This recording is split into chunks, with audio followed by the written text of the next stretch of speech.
Hallo julle, ek hoop dit gaan sommer baie goed. Ek wil gou vandag vir jou vertel, nê? Die wêreld is besig om te verander. Dit is besig om te verander. Ten spyte van alles wat heidaglik aangaan, daar's baie goed wat besig is om te gebeur.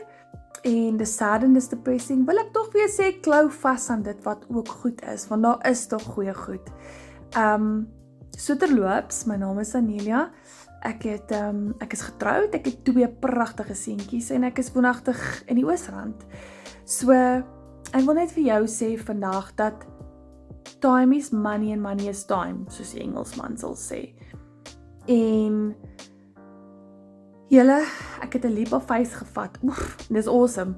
En ek het net besluit genoeg is genoeg, tot hier toe en nie verder nie. Ek kies om meer tyd saam met my kinders te hê.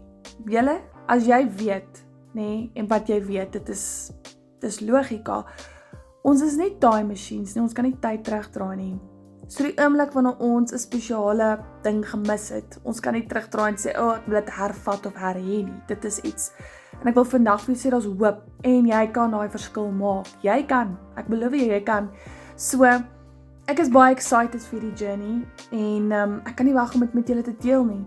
As jy ook asseblief dit wil volg en wil sien hoe ek jou dalk kan help, nê? Skryf my volg hieronder of volg my.